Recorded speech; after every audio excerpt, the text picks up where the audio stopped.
ఆహారపు అలవాట్లు ఒక్కో ప్రదేశంలో ఒక్కోలా ఉంటాయి. కొన్ని చోట్ల లొట్టలేసుకుంటూ తినేవి, మరికొన్ని చోట్ల తినడానికి వెనకాడేవి కావచ్చు. కొన్ని చోట్ల తాకడానికి కూడా ఇష్టపడనివి అత్యంత ప్రియమైన ఆహారం కావచ్చు.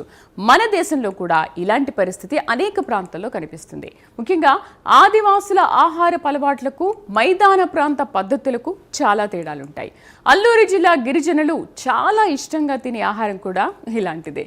మిగిలిన వాళ్ళంతా వాటిని పురుగులని పిలుస్తారు, కానీ గిరిజనులకు అవి ఆహారం. ఆ పురుగులు దొరికితే పండగ చేసుకుంటారు.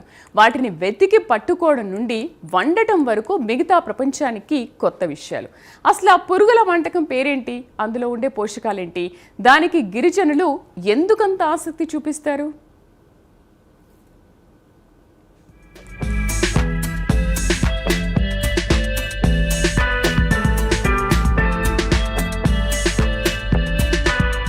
సాధారణంగా ఆదివాసుల ఆహారపు అలవాట్లు, కట్టుబాట్లు విభిన్నంగా ఉంటాయి. ఆదివాసులు సీజన్లో లభించే దుంపలు, పండ్లు, పండించిన పంటలను ఆహారంగా తీసుకుంటారు. అయితే చలికాలం నుంచి వేసవికి మారే సీజన్ అడవిలో లభించే ఒక రకపు పురుగుల కోసం ఏడాదంతా ఎదురుచూస్తారు. చికెన్, మటన్ ఎంత ఇష్టంగా తింటారో గిరిజనులు అడవిలో అరుదుగా దొరికే ఆ పురుగును ఎంతో ఇష్టంగా తింటారు. అదే మన్యం రొయ్యగా పేరొందిన బొడ్డెంకులు. ఆ బొడ్డెంకులు దొరికితే ఆ కుటుంబంలో ఆ రోజు విందు భోజనమే. ఇంటికి వచ్చిన అతిథులకు దీని కూరతో భోజనం పెడితే అది మంచి విందుగా భావిస్తారు. సాధారణంగా గిరిజనుల యొక్క ఆచారాలు, వ్యవహారాలు, సాంప్రదాయాలు, కట్టుబాట్లు ప్రత్యేకంగా ఉంటాయి. అలాగే వీరి యొక్క ఆహారపు అలవాట్లలో కొన్ని ప్రత్యేకతలు కూడా ఉన్నాయి. గిరిజనులు తాము పండించే పంటలతో పాటు సీజన్ల వారీగా అడవిలో దొరికే దుంపలు, పండ్లు ఆహారంగా తీసుకుంటూ ఉంటారు. ఈ సీజన్లో అడవిలో దొరికే ఒక విచిత్రమైన పురుగును వీరు ఎంతో ఇష్టంగా, ప్రియంగా తింటూ ఉంటారు. ఆ పురుగు దొరికిన రోజు వీరికి ఒక పండగలాగా ఉంటుంది. ఆ పురుగు ఏమిటో, దాన్ని ఎలా సేకరిస్తారు, దాన్ని ఎలా వండుతారు, దాని వెనకాల ఉన్న కథ ఏమిటో ఇప్పుడు తెలుసుకుందాం. అడవుల్లో ఒక్కొక్క సీజన్లో ఒక్కొక్క రకమైన ఆహారం లభిస్తుంటుంది. అలాగే నవంబర్ నెల నుండి ఫిబ్రవరి వరకు ఈ బొడ్డెంగులు లభిస్తాయి. ఈ సీజన్లో బొడ్డెంగుల కొరకు ఆదివాసీ గిరిజనులు అడవిని జల్లెడ పడుతుంటారు. ఇవి గిరిజన ప్రాంత అడవులలో ఉండే ఈత చెట్ల మొదల వద్ద ఉంటాయి. అడవుల్లో ఈ ఈత చెట్లు కొండ శిఖరాల్లో ఉంటాయి. ఈత చెట్లు పెద్దవిగా ఉంటే వాటికి ముందుగా మంట పెట్టి వీటిని సేకరిస్తారు. అదే చిన్న చెట్లు అయితే మొదళ్లను తవ్వుతారు. ఇవి బయటకు తెల్ల పురుగులు మాదిరిగానే కనిపిస్తాయి. బొడ్డెంగుల శరీరమంతా పూర్తిగా కొవ్వు పదార్థం. ఈ ప్రాంతంలో బొడ్డెంగులను మైదాన ప్రాంత రొయ్యలుగా పిలుస్తారు. ఎంత కష్టమైనా గిరిజనులు కొండ శిఖరాలలో వీటి గురించి వెతుకుతారు.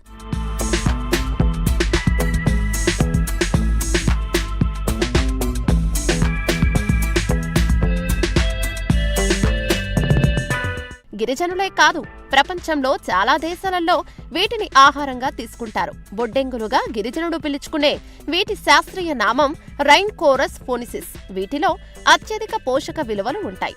వీటిని అందరూ ఆహారంగా తీసుకోవచ్చు.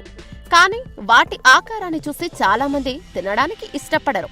ఇవి చాలా తేలికగా జీర్ణమవుతాయి. అంతేకాదు చాలా ఔషధాలు తయారీలలో ఈ బొడ్డెంగులను ఉపయోగిస్తారు. ఈ బొడ్డెంగులలో ప్రోటీన్లు, కొవ్వు, కార్బోహైడ్రేట్లు చాలా ఎక్కువగా ఉంటుంది.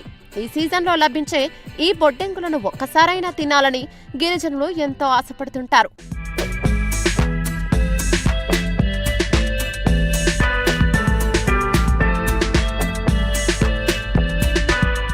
ఇక కొండలు, వాగులు దాటుతూ ఎంతో కష్టంగా బొడ్డెంగులను గిరిజనుడు సేకరిస్తారు.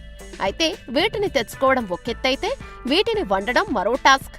అడవిలో సేకరించిన ఈ బొడ్డెంగులను ఇంటికి తీసుకొని వచ్చి శుభ్రంగా కడుగుతారు. తర్వాత బొడ్డెంగుల పొట్ట భాగాన్ని మాత్రం చిల్చి అనంతరం వారి పద్ధతిలో తయారు చేసుకుంటారు. బొడ్డెంగులను రొయ్యల తరహాలో వండుతున్నారు. ఆదివాసీలు బొడ్డెంగులతో విభిన్న రకాల వంటకాలు చేసుకుని ఆహారంగా తీసుకుంటున్నారు. ప్రధానంగా బొడ్డెంగుల కూర ఫ్రై చేసుకుంటారు. కాలక్రమేణా కబాబులు, బొడ్డెంగుల దమ్ బిర్యానీ సైతం చేసుకుంటారు. కొంతమంది బొడ్డెంగులను స్టార్టర్గా తయారు చేసుకుని మద్యంతో ఆరగిస్తున్నారు. ఇక్కడే కాదు, మార్కెట్లో కూడా వీటికి మంచి డిమాండ్ ఉంది. ఇప్పుడే వీటిని అమ్ముకొని ఆదాయం పొందుతున్నారు.